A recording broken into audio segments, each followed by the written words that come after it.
दिल्ली की चुनावी लड़ाई अलग लेवल पर जाती जा रही है। पहली बार ऐसा लग रहा है कि वोटर्स को अपनी तरफ खींचने के लिए मुफ्त वाली योजनाओं के ऐलान की होड़ लग गई है। महिलाओं, युवाओं, ऑटो टैक्सी वालों, धोबियों, पुजारियों, मौलवियों, तमाम वोट बैंक को खुश करने के लिए मुफ्त वादों की झड़ी लगी। क्या आम आदमी पार्टी, क्या बीजेपी, क्या कांग्रेस, हर पार्टी मुफ्त के वादों की इस रेस में खुद को सबसे आगे साबित करने में जुटी। आज बीजेपी और आम आदमी पार्टी मुफ्त के वादों की सीरीज में क्या नए सरप्राइज लेकर आए और इन चुनावी वादों का दिल्ली की जनता पर क्या असर हो रहा है, इसके बारे में आगे बताऊं। लेकिन पहले बात आम आदमी पार्टी के संयोजक अरविंद केजरीवाल के रामायण ज्ञान पर छिड़ी महाभारत की। कल दिल्ली के विश्वास नगर में एक चुनावी रैली के दौरान अरविंद केजरीवाल ने रामायण का एक प्रसंग सुनाकर बीजेपी को उसके चुनावी वादों पर घेरने की कोशिश की। केजरीवाल ने कह दिया कि रावण ने सोने के हिरण का वेश बनाकर माता सीता का हरण किया। दरअसल अरविंद केजरीवाल बीजेपी के चुनावी वादों की तुलना रामायण वाले सोने के हिरण से करना चाहते थे, लेकिन सोने के हिरण का जिक्र करने के लिए रामायण का प्रसंग सुनाने के दौरान अरविंद केजरीवाल भारी गलती कर बैठे। इसके बाद बीजेपी ने उनके बयान को सनातन और भगवान राम का अपमान बताया।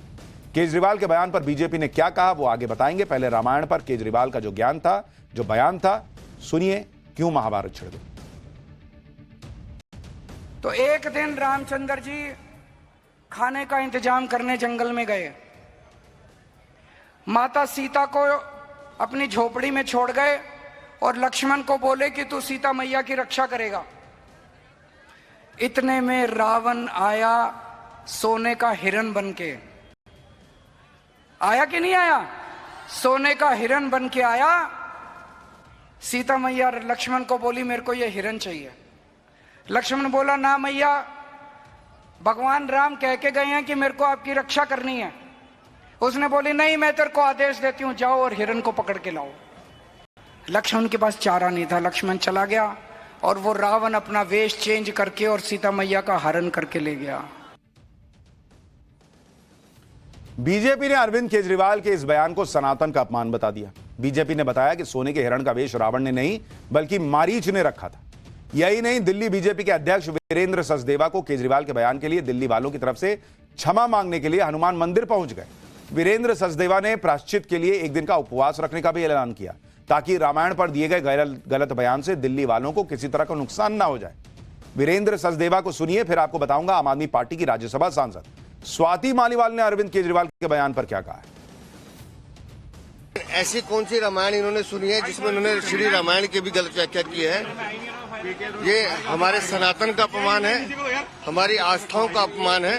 अब वो तो अधर्मी है, वो तो क्षमा मांगेंगे नहीं, लेकिन प्रभु श्री राम से, प्रभु श्री हनुमान से हमने हाथ जोड़कर क्षमा मांगी है कि ऐसे अधर्मियों को कम से कम माफ करें।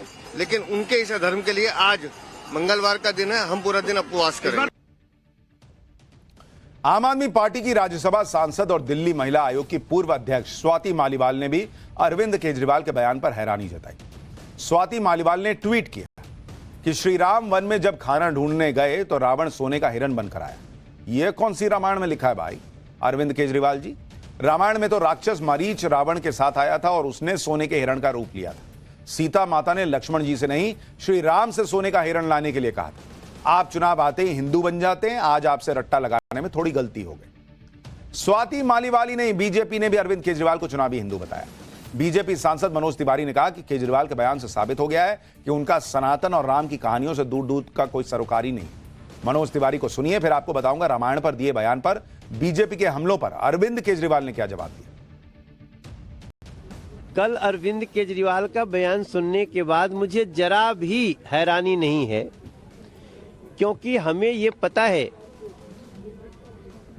कि अरविंद केजरीवाल चुनाव में चुनावी हिंदू बनने की कोशिश करते हैं। कल अरविंद केजरीवाल का पोल पट्टी मां शारदा ने साक्षात आकर के खोल दिया है। कहते हैं ना कि विनाश काले विपरीत बुद्धि। तो इस 5 फरवरी के चुनाव के पहले जो बातें कल कही हैं अरविंद केजरीवाल ने, उसने बता दिया कि इस व्यक्ति का सत्य सनातन से, हिंदू धर्म से, राम की कहानियों से कोई दूर दूर तक सरोकार नहीं है। बीजेपी की तरफ से हमले तेज हुए तो पूरी आम आदमी पार्टी अरविंद केजरीवाल के बचाव में उतर गई। आम आदमी पार्टी के नेता बीजेपी को रावण का वंशज बताने लग गए। बीजेपी पर रावण के समर्थन में उपवास रखने का आरोप लगा दिया। खुद केजरीवाल ने भी रामायण पर दिए बयान को लेकर मोर्चा संभाला। अरविंद केजरीवाल ने कहा कि बीजेपी के लोग रावण से बहुत प्यार करते हैं, अगर वे सत्ता में आए झुग्गी झोपड़ी वालों को राक्षसों की तरह निगल जाएंगे। सुनिए केजरीवाल को। कल मेरे से मैंने ये कह दिया कि जो सोने का हिरन था वो रावण सोने का हिरन बन के आया था, और सीता मैया उस सोने के हिरन के ऊपर वो हो गया। तो उन्होंने ये कह रहे हैं कि रावण नहीं बन के आया था, मरीची राक्षस बन के आया था। तो मेरी वो पूरी भारतीय जनता पार्टी आज धरने पे बैठी है मेरे घर के सामने कि मैंने रावण का अपमान क्यों किया, मैंने रावण का अपमान कैसे कर दिया। पूरी भारतीय जनता पार्टी, इनको रावण से इतना प्यार है, राक्षसी प्रवृत्ति है इन लोगों की। मैं दिल्ली के झुग्गी वालों को और गरीब तबके को खासकर चेताना चाहता हूं कि अगर ये आ गए तो ये राक्षसों की तरह निगल जाएंगे आप लोगों को। सोने के हिरण, रावण और मरीच पर छिड़े घमासान के बीच दिल्ली चुनाव के लिए बीजेपी ने आज अपने चुनावी वादों की दूसरी किश्त भी जारी कर दी। बीजेपी ने संकल्प पत्र के पार्ट 2 में जो बड़े ऐलान किए हैं, अब उनके बारे में बताता हूं। बीजेपी ने कहा है कि सरकारी शिक्षण संस्थाओं में दिल्ली के जरूरतमंद छात्रों को केजी से पीजी तक मुफ्त शिक्षा का ऐलान। युवाओं को प्रतियोगी परीक्षाओं की तैयारी के लिए 15,000 रुपए की मदद दी जाएगी और 2 बार के लिए आवेदन शुल्क जो है एग्जाम देने के लिए आने जाने का खर्चा सब दिया जाएगा। तकनीकी और प्रोफेशनल कोर्सेज के लिए अनुसूचित जाति के छात्रों को डॉक्टर भीमराव अंबेडकर स्टाइपेंड योजना के तहत हर महीने 1,000 की मदद मिलेगी। ऑटो टैक्सी ड्राइवर्स के लिए वेलफेयर बोर्ड, 10 लाख का लाइफ इंश्योरेंस, 5 लाख का एक्सीडेंटल इंश्योरेंस, ऑटो टैक्सी के इंश्योरेंस में छूट, बच्चों के लिए स्कॉलरशिप का ऐलान सब कर दिया। डोमेस्टिक हेल्प के लिए भी वेलफेयर बोर्ड, 10 लाख का लाइफ इंश्योरेंस, 5 लाख का एक्सीडेंटल इंश्योरेंस और उनके बच्चों के लिए स्कॉलरशिप और 6 महीने की पेड मैटरनिटी लीव का वादा किया। बीजेपी ने रेहड़ी पटरी वालों के लिए चल रही पीएम स्वनिधि योजना के लाभार्थियों की संख्या दोगुनी किए जाने का भी वादा कर दिया। इसके अलावा बीजेपी ने दिल्ली में अपनी सरकार बनने पर आम आदमी पार्टी की सरकार के दौरान हुए घोटालों की जांच के लिए एसआईटी बनाने का भी ऐलान किया है। बीजेपी ने चुनावी वादों की दूसरी किश्त जारी की तो अरविंद केजरीवाल कहां पीछे रहने वाले थे। उनको लगा तो बीजेपी तो आगे भाग रही है, वो तो हर 2 दिन कोई ना कोई स्कीम लॉन्च कर ही रहे हैं। आज अरविंद केजरीवाल ने दिल्ली के धोबी समाज के लिए बड़ा ऐलान किया। अरविंद केजरीवाल ने कहा कि आम आदमी पार्टी का चीफ और दिल्ली का सीएम कैंडिडेट होने के नाते वो ऐलान करते हैं कि दिल्ली में धोबी समाज कल्याण बोर्ड का गठन किया जाएगा। यह बोर्ड धोबी समाज के विकास और वेलफेयर के लिए काम करेगा। धोबी समाज के लोगों के काम करने की जगह को रेगुलराइज किया जाएगा और उनके लिए लाइसेंस जारी करने की प्रक्रिया शुरू की जाएगी। आगे अरविंद केजरीवाल ने कहा कि धोबी समाज के लोगों को पानी और बिजली की डोमेस्टिक रेट पर दी जाएगी। धोबी समाज के लिए बनाया जाने वाला बोर्ड इस समाज के छात्रों के लिए स्कॉलरशिप स्कीम भी तैयार करेगा। बोर्ड यह भी सुनिश्चित करेगा कि धोबी समाज के लोगों को दिल्ली सरकार की योजनाओं का फायदा मिल सके। अब बीजेपी ये पूछ रही है कि 10 साल सत्ता में रहे, आपको तब धोबी समाज याद नहीं आया? बीजेपी और आम आदमी पार्टी के बीच चुनावी वादों की होड़ लगी हुई है। दिल्ली की जनता पर इन वादों का असर जानने के लिए हमारी टीम सड़क पर उतरी। आज सरोजनी नगर की पब्लिक ने बताया कि दिल्ली का चुनाव कौन जीत रहा है। जरा एक बार सुनिए वहां की पब्लिक क्या बता रही है। क्या लगता है, दिल्ली में आम आदमी पार्टी वर्सेस बीजेपी होगी या फिर कांग्रेस भी है लड़ाई में? बीजेपी, हाँ बीजेपी बिल्कुल है और उनको होना भी चाहिए। बाकी अपना मोदी क्यों पसंद है? क्योंकि हर बार भाजपा, हाँ बिल्कुल, हर बार मोदी, घर घर मोदी। नहीं, तो इस बार मोदी तो प्राइम मिनिस्टर है ना, वो दिल्ली के सीएम के फेस तो नहीं होंगे, तो दिल्ली के सीएम के फेस को देख के देंगे लोग या फिर मोदी जी को?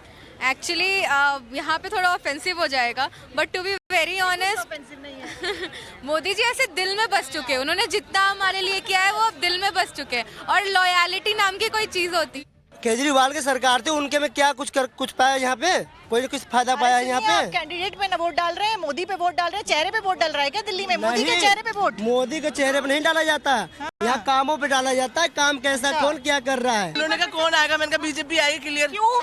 हमें बीजेपी पसंद है। नहीं, आपको पसंद है? किस आपको नहीं लेके आएंगे हम, और कांग्रेस आनी नहीं है। आपको क्यों नहीं लाएंगे? बीजेपी नहीं, आपने किया क्या? आपने दिल्ली का डब्बा गोल कर दिया। कांग्रेस पहली बार कोई मिला है कांग्रेस के लिए। अच्छा, सब कोई कह रहे हैं कि ये लड़ाई जो है बीजेपी वर्सेस आप है, लेकिन आप मुझे मिली कांग्रेस के लिए। लग रहा है कि कांग्रेस जीत पाएगी? हाँ, दोनों में है, आप में बीजेपी में ही है। जहाँ तक हमारा मानना है वहाँ आम आदमी का ही मुकाबला ही है। यहाँ दिल्ली में तो केजरीवाल जी आएंगे। केजरीवाल आएंगे मतलब एक घर में 2 ओपिनियन, वो कांग्रेस आइडिया वो वोट की बात कर रहे हैं, अपनी वोट कांग्रेस को देने के लिए। और आपको जो लगता है आप वो शेयर मुझे जो लग रहा है, तो आपको क्या लग रहा है? केजरीवाल। देखिए, पब्लिक को सुन के इतना तो समझ में आ रहा है कि दिल्ली चुनाव इस बार एक तरफा तो नहीं है। लोग केजरीवाल की भी बात कर रहे हैं, लोग बीजेपी का भी नाम भर भर के ले रहे हैं, कह रहे हैं मोदी जी दिल में बस गए हैं। कुछ लोग अब कांग्रेस का भी नाम लेने लगे हैं, जो दिल्ली से बिल्कुल नदारद हो गई थी। और जितना कांग्रेस मजबूत होगी उतना नुकसान आम आदमी पार्टी को ही होगा। तो दिल्ली चुनाव पर हमारी नजर रहेगी। फिलहाल पाठशाला में अगली क्लास।